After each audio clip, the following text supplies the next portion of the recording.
اب میں صرف آپ کو بتانا چاہتا ہوں کہ اس سے اب تک ہوا کیا ہے ہمارے ملک میں. ذرا دیکھ لیں کہ ہم نے اپنے آپ کو کتنا نقصان پہنچایا. اب تک 40 پولیس کی گاڑیوں کو جلا دیا گیا, لوگوں کی پرائیویٹ پراپرٹی کے اوپر کئی لاکھوں کروڑوں روپے کا نقصان ہوا ہے, 4 پولیس والے شہید ہوئے ہیں, 800 سے زیادہ پولیس والے زخمی ہوئے ہیں. پہلے دن جب شروع ہوا تو تقریباً 100 سڑکیں بلاک کر دی. اس سے جو عوام کو نقصان ہوا, اس سے کئی جو آکسیجن کے سلنڈرز نہیں جا رہے تھے, بیچارے جو کرونا کے مریض ہیں, ان میں اموات ہوئی. اور پھر باہر سے کود پڑے لوگ, ہمارے پاکستان کے دشمن. ابھی تک ہم نے جو 4 لاکھ ٹویٹس کو اینالائز کیا, ان میں سے 70% فیک اکاؤنٹ سے تھی. مثلا پروپیگنڈا, جس طرح یورپین یونین کی ڈس انفارمیشن لیب نے جب بتایا کہ ہندوستان کی کوئی 600 سائٹس ہیں, فیک سائٹس, میڈیا سائٹس, جس سے وہ فیک نیوز اور پروپیگنڈا کر رہے ہیں پاکستان کے خلاف. تو یہاں بھی ہمیں پتہ چلا کہ 380 ہندوستان کے انڈیا کے گروپ تھے جو کہ واٹس ایپ سے فیک نیوز چلا رہے تھے کہ سول وار ہو گئی پاکستان میں. ہماری پولیٹیکل پارٹیز, مجھے افسوس سے کہنا پڑتا ہے کہ وہی JUI جو فضل الرحمان کی پارٹی, وہ بھی بیچ میں شامل ہو گئی کہ کسی طرح گورنمنٹ کو ڈی سٹیبلائز کریں, ملک کو نقصان پہنچائیں. ساتھ وہ نون لیگ. اب ان سے میں پوچھتا ہوں کہ جب یہ سلمان رشدی نے کتاب لکھی تھی تو نواز شریف تو پہلی دفعہ پرائم منسٹر بنے تھے, کتنی انہوں نے سٹیٹمنٹس دی تھی, کتنی دفعہ انہوں نے کسی فورم میں کہا تھا کہ اس نے بڑا غلط کام کیا, مسلمانوں کے دلوں کو تکلیف پہنچائی ہے. کتنی دفعہ کسی بھی مسلمان ہیڈ آف اسٹیٹ نے کسی انٹرنیشنل فورم پہ اس پہ بات کی تھی, تو آج ان کے ساتھ مل گئے ہیں صرف انتشار پھیلانے کے لیے.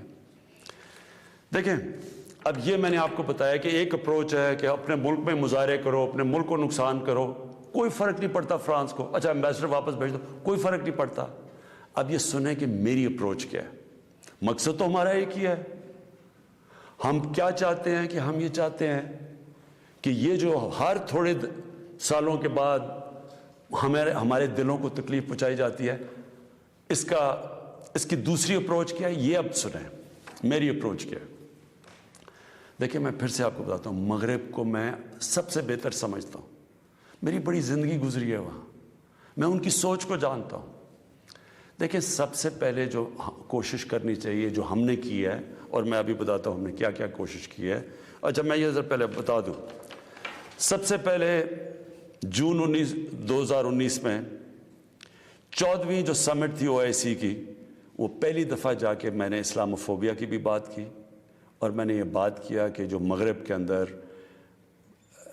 ہمارے پیارے نبی کی بے حرمتی کی جاتی ہے, کہ ہم سب مسلمان ملکوں کو مل کے ہم ایک پلان کرنا چاہیے, کہ اکٹھا اپروچ کرنا چاہیے, کہ ان کو سمجھانا چاہیے مغرب کو. دوسرا, میں نے پھر جب سپٹمبر 2019 میں یونائٹڈ نیشنز کی جنرل اسمبلی میں گیا, ادھر میں نے یہ اٹھایا, دونوں چیزیں, اسلاموفوبیا کی بھی بات کی. اسلاموفوبیا کا کیا مطلب ہے؟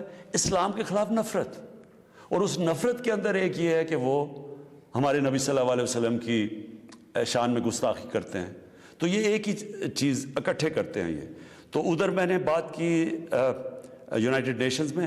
پھر اگلے سال جو 2020 میں یونائٹڈ نیشنز کی جنرل اسمبلی ہوئی, پھر میں نے اسلاموفوبیا کی بات کی, اور میں نے کہا کہ یہ کس طرح 1.25 ارب لوگوں کو تکلیف پہنچائی جاتی ہے.